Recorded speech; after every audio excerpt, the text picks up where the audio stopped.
Pada hari Sabtu pekan lalu, ratusan PKL menyerang sejumlah personel Satpol PP yang berjaga di pintu timur Monas. Tidak hanya itu, PKL juga merusak 6 motor dan 1 mobil Satpol PP serta fasilitas di kawasan kuliner Lenggang, Jakarta, hingga mengakibatkan kerugian 100 juta rupiah. Geram dengan insiden ini, Gubernur DKI Jakarta Basuki Cahayapurnama atau Ahok berniat segera mempersenjatai Satpol PP DKI. Personel Satpol PP akan dipersenjatai alat kejut listrik, gas air mata, dan senjata peluru karet. Selain untuk perlindungan diri, langkah ini bertujuan mencegah aksi-aksi anarkis yang kerap dihadapi saat bertugas. Satpol PP DKI Jakarta sebenarnya sudah memiliki senjata api sejak 2003, namun jarang digunakan karena lebih mengutamakan upaya persuasif. Wacana mempersenjatai Satpol PP dengan senjata api bukan kali ini digaungkan Basuki Cahayapurnama. Di tahun 2013, Ahok pernah berniat mempersenjatai Satpol PP dengan senjata api, baik berpeluru tajam maupun peluru karet. Namun hal ini urung terlaksana karena Joko Widodo, Gubernur DKI Jakarta saat itu, justru memilih mengandangkan senjata api, pentungan, dan tameng Satpol PP. Lalu, apa kini sudah demikian mendesak Satpol PP dipersenjatai? Apakah ada kriteria atau syarat tertentu bagi personel yang diizinkan membawa senjata ini? Bagaimana mencegah agar senjata tidak diobral untuk menyakiti masyarakat? Mengingat saat masih dibekali pentungan saja, Satpol PP dikenal kerap bertindak beringas saat bertugas.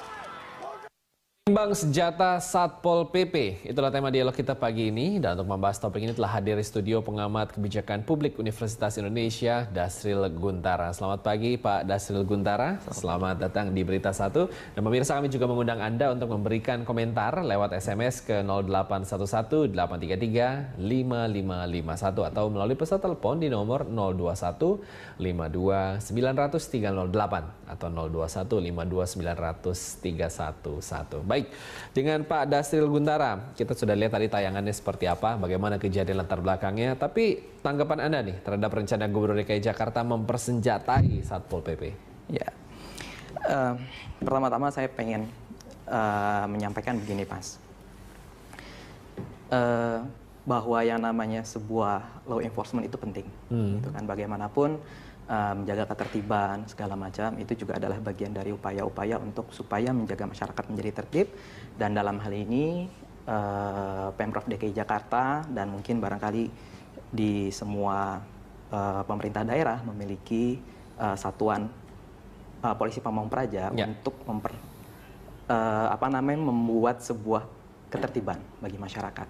Tentu upaya ini perlu sangat diapresiasi. Karena bagaimanapun juga salah satu tanggung jawab pemerintah adalah itu. Gitu. Tapi kemudian kalau kita kembali lagi berkaca pada permasalahan seperti yang terjadi dan respon dari Pak Gubernur, dalam ini Pak Ahok ingin mempersenjatai Satpol PP ya, supaya untuk lebih punya power dalam menghadapi hal seperti ini. Ini perlu banyak pertimbangan. Gitu. Pertimbangan yang paling pertama adalah pertimbangan tentang isu soal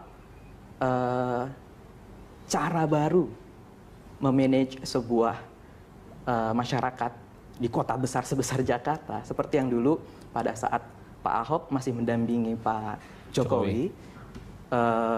Menawarkan kepada masyarakat sebuah Jakarta yang baru seperti Jakarta apa. Baru, termasuk salah satunya saya ingat betul, kalau tidak salah adalah salah satu yang menjadi ketertarikan hampir sebagian masyarakat, termasuk saya pribadi selaku yang juga terlibat di dalam kebijakan permasalahan sosial sebagai kajian bidang saya, itu sangat mengapresiasi sekali itu bagaimana kemudian yang namanya pemerintah menghadirkan sebuah cara baru dalam penanganan seperti ini. Saya rasa permasalahan isu PKL, kemudian terjadinya kerusuhan segala macam itu udah cerita lama, gitu kan? Cerita yang sangat lama yang terus berulang-ulang, gitu kan? Dan kejadian bukan hanya di Jakarta, hampir di semua wilayah kota, terutama kota-kota besar. Tapi yang menarik adalah bagaimana kemudian era Pak Jokowi dan Pak Ahok saat itu membawa sebuah pendekatan baru, yaitu sebuah pendekatan intervensi sosial atau social engineering. Itu kan luar biasa sekali. Saya pikir nggak mudah loh untuk melakukan sebuah itu. Nah, kemudian ada sebuah trigger, ada sebuah stimulus yang kemudian akhirnya di zaman Pak Ahok yang harusnya sih nggak jauh-jauh lah ya, karena kan beliau bagaimanapun juga dulu satu paket gitu kan. Apa namanya, kok pendekatannya kembali lagi ke zaman sebelum-sebelumnya gitu ya. Jadi, nah, Anda lihat apa mendesak memang Satpol PP perlu disenjatai seperti itu keadaannya? Pertama begini Mas, yang perlu dilihat adalah tugas Satpol PP itu sejauh mana sih wewenangnya. Karena kan kalau kita melihat Satpol PP sudah dilindungi oleh undang-undang ya, sudah dibuat sebuah peraturan Permendagri, khususnya untuk terkait senjata sendiri kan memang secara khusus ya di Permendagri 26 tahun 2010 itu. Dan kita juga lihat dan kita juga tahu sebenarnya senjata apa sih senjata yang memang sudah diatur oleh pemerintah yang harus digunakan, yang boleh digunakan oleh Satpol PP. Saya pikir itu adalah senjata-senjata yang memang tujuannya untuk melindungi diri, terutama melindungi diri si Satpol PP-nya, gitu kan. Terus kemudian kalau kembali lagi ke tugas Satpol PP sendiri adalah tujuannya adalah untuk mengemong masyarakat, membina masyarakat. Kan pamong ya? Betul, makanya namanya pamong gitu kan. Kalau tindakan represif saya pikir itu tugasnya sudah tugas kepolisian. Kepolisian, oke. Nah, tapi kita ngomong faktanya lah ya Mas ya, bahwa di lapangan memang kita tahu Satpol PP itu sering sekali mendapatkan tindakan represif, ya kan, ya, kekerasan segala macam. Apa pendekatan yang kurang tepat harus diperbaiki atau gimana ya? Betul, itu yang menjadi salah satu isu yang seharusnya menjadi pembahasan yang lebih komprehensif ya. Artinya begini, kalau misalkan yang ditawarkan oleh Pak Ahok itu adalah pada saat kemudian terjadi seperti itu kan sangat reaktif sekali. Ya, betul. Gitu kan, saya pikir untuk seorang Pak Ahok, masa sereaktif itu gitu loh. Saya pikir kalau misalkan beliau seperti sereaktif itu, apa bedanya beliau juga dengan PKL-PKL yang juga reaktif gitu. Saya pikir mungkin coba dicari benang permasalahannya apa. Saya pikir kan solusi itu ada justru di permasalahan itu sendiri gitu. Mungkin bisa jadi selama ini yang menjadi catatan adalah pendekatan dan apakah memang sudah pernah dievaluasi upaya pengemongan yang dilakukan oleh Pamong Praja terhadap para PKL.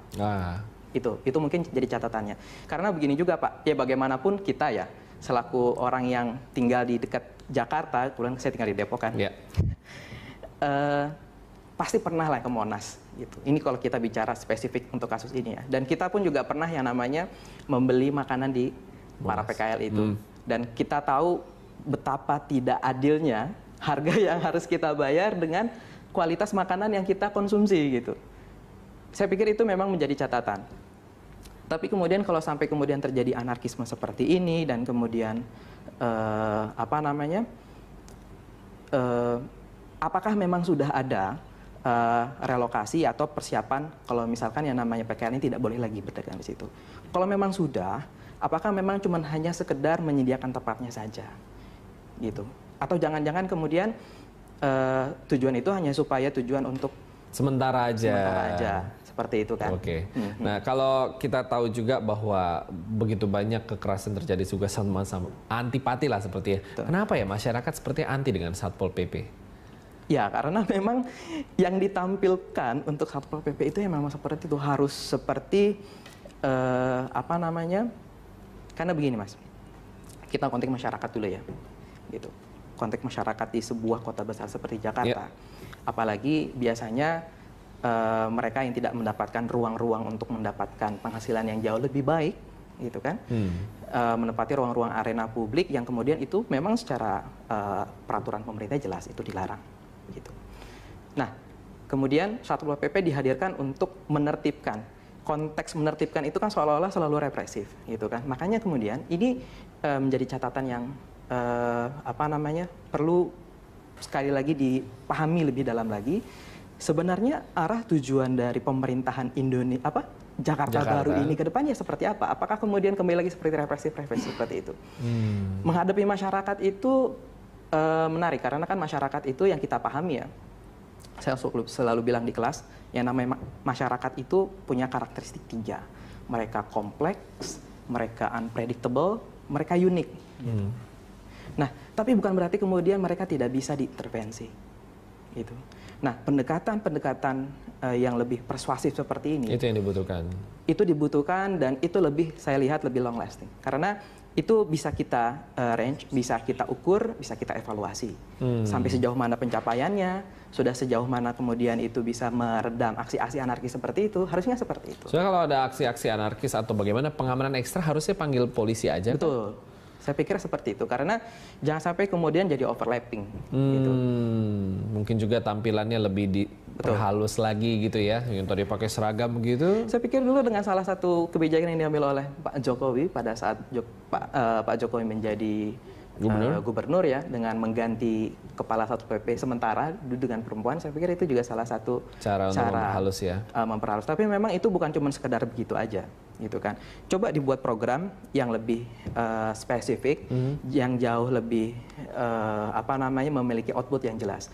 Kalaupun nanti kemudian terjadi yang namanya anarkis kembali, itu kan bisa dikatakan sebagai unexpected outcome, gitu kan.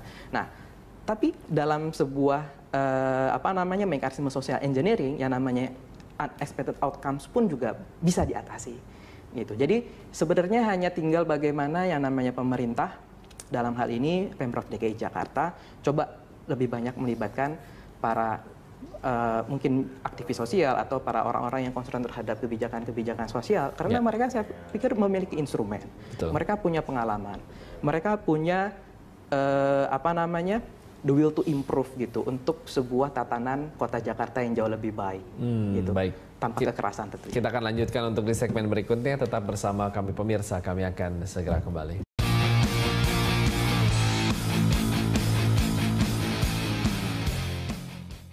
Pada hari Sabtu pekan lalu, ratusan PKL menyerang sejumlah personel Satpol PP yang berjaga di pintu timur Monas. Tidak hanya itu, PKL juga merusak 6 motor dan 1 mobil Satpol PP serta fasilitas di kawasan kuliner Lenggang, Jakarta, hingga mengakibatkan kerugian 100 juta rupiah. Geram dengan insiden ini, Gubernur DKI Jakarta Basuki Cahayapurnama atau Ahok berniat segera mempersenjatai Satpol PP DKI. Personel Satpol PP akan dipersenjatai alat kejut listrik, gas air mata, dan senjata peluru karet. Selain untuk perlindungan diri, langkah ini bertujuan mencegah aksi-aksi anarkis yang kerap dihadapi saat bertugas. Satpol PP DKI Jakarta sebenarnya sudah memiliki senjata api sejak 2003, namun jarang digunakan karena lebih mengutamakan upaya persuasif. Wacana mempersenjatai Satpol PP dengan senjata api bukan kali ini digaungkan Basuki Cahayapurnama. Di tahun 2013, Ahok pernah berniat mempersenjatai Satpol PP dengan senjata api, baik berpeluru tajam maupun peluru karet. Namun hal ini urung terlaksana karena Joko Widodo, Gubernur DKI Jakarta saat itu, justru memilih mengandangkan senjata api, pentungan, dan tameng Satpol PP. Lalu, apa kini sudah demikian mendesak Satpol PP dipersenjatai? Apakah ada kriteria atau syarat tertentu bagi personel yang diizinkan membawa senjata ini? Bagaimana mencegah agar senjata tidak diobral untuk menyakiti masyarakat? Mengingat saat masih dibekali pentungan saja, Satpol PP dikenal kerap bertindak beringas saat bertugas.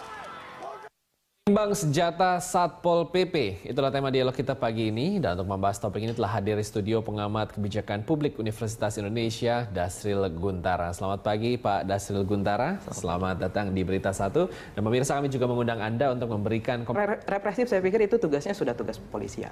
Kepolisian, oke. Nah, tapi kita ngomong faktanya lah ya Mas ya, bahwa di lapangan memang kita tahu Satpol PP itu sering sekali mendapatkan tindakan represif, ya kan, ya, kekerasan segala macam. Apa pendekatan yang kurang tepat harus diperbaiki atau gimana ya?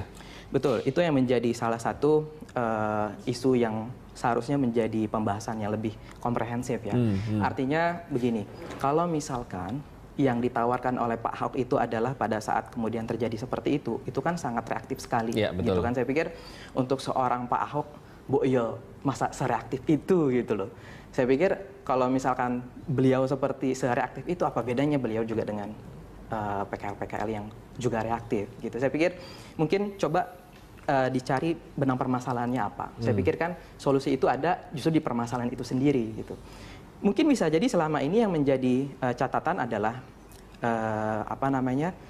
pendekatan dan apakah memang sudah pernah dievaluasi upaya pengemongan yang dilakukan oleh Pamong Praja terhadap para PKL. Itu mungkin jadi catatannya. Karena begini juga Pak, ya bagaimanapun kita ya selaku orang yang tinggal di dekat Jakarta, kebetulan saya tinggal di Depok kan,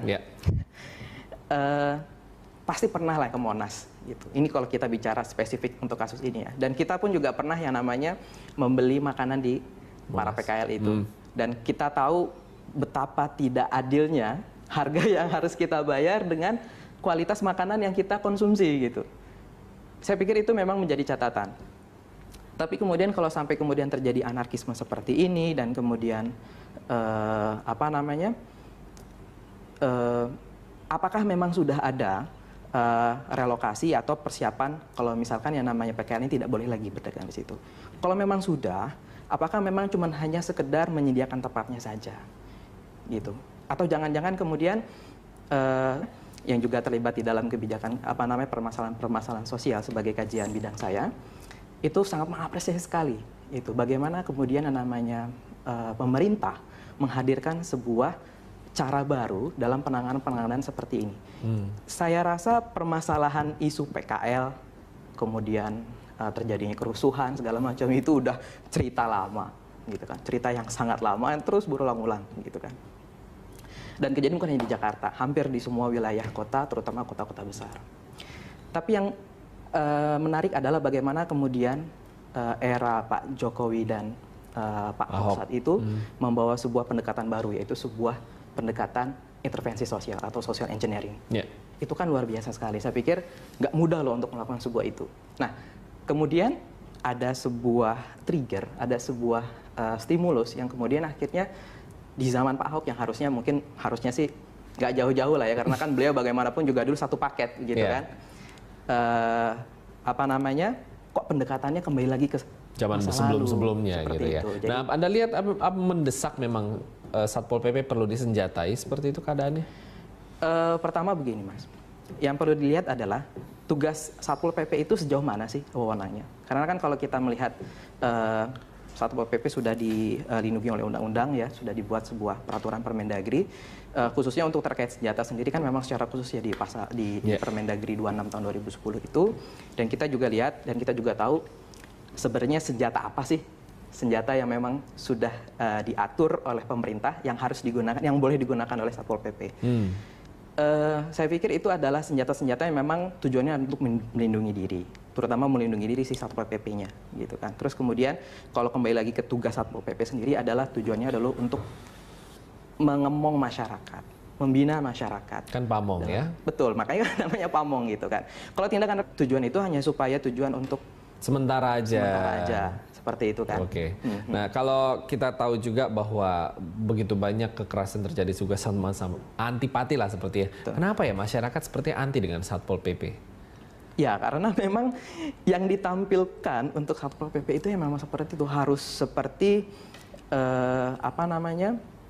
karena begini Mas. Kita konteks masyarakat dulu ya. Gitu. Konteks masyarakat di sebuah kota besar seperti Jakarta. Apalagi biasanya mereka yang tidak mendapatkan ruang-ruang untuk mendapatkan penghasilan yang jauh lebih baik, gitu kan, menempati ruang-ruang arena publik yang kemudian itu memang secara peraturan pemerintah jelas itu dilarang, gitu. Nah, kemudian Satpol PP dihadirkan untuk menertibkan. Konteks menertibkan itu kan seolah-olah selalu represif, gitu kan. Makanya kemudian ini menjadi catatan yang perlu sekali lagi dipahami lebih dalam lagi. Sebenarnya arah tujuan dari pemerintahan Jakarta baru ini ke depannya seperti apa? Apakah kemudian kembali lagi seperti represif seperti itu? Menghadapi masyarakat itu menarik karena kan masyarakat itu yang kita pahami ya. Saya selalu bilang di kelas, yang namanya masyarakat itu punya karakteristik 3. Mereka kompleks, mereka unpredictable, mereka unik. Nah, tapi bukan berarti kemudian mereka tidak bisa diintervensi. Gitu. Nah, pendekatan yang lebih persuasif seperti ini itu yang dibutuhkan. Itu dibutuhkan dan itu saya lihat lebih long lasting. Karena itu bisa kita range, bisa kita ukur, bisa kita evaluasi. Sampai sejauh mana pencapaiannya, sudah sejauh mana kemudian itu bisa meredam aksi-aksi anarkis seperti itu, harusnya seperti itu. Soalnya kalau ada aksi-aksi anarkis atau bagaimana pengamanan ekstra harusnya panggil polisi aja. Betul. Kan? Saya pikir seperti itu, karena jangan sampai kemudian jadi overlapping. Gitu.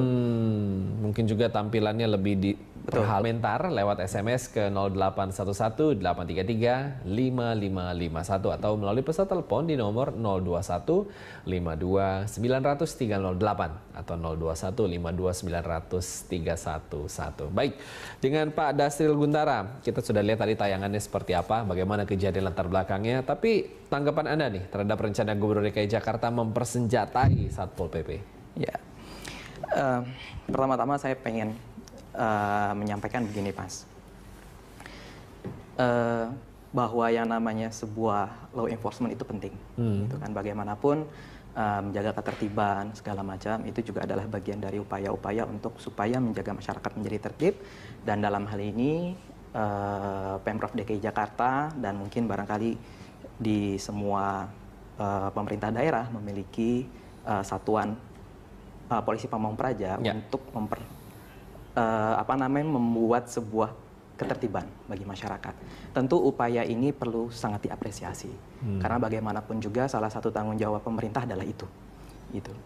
Tapi kemudian kalau kita kembali lagi berkaca pada permasalahan seperti yang terjadi dan respon dari Pak Gubernur, dalam ini Pak Ahok ingin mempersenjatai Satpol PP ya, supaya untuk lebih punya power dalam menghadapi hal seperti ini. Ini perlu banyak pertimbangan. Gitu. Pertimbangan yang paling pertama adalah pertimbangan tentang isu soal cara baru memanage sebuah masyarakat di kota besar sebesar Jakarta, seperti yang dulu pada saat Pak Ahok masih mendampingi Pak Jokowi. Menawarkan kepada masyarakat sebuah Jakarta yang baru seperti Jakarta apa. baru, termasuk salah satunya saya ingat betul, kalau tidak salah adalah salah satu yang menjadi ketertarikan hampir sebagian masyarakat, termasuk saya pribadi selaku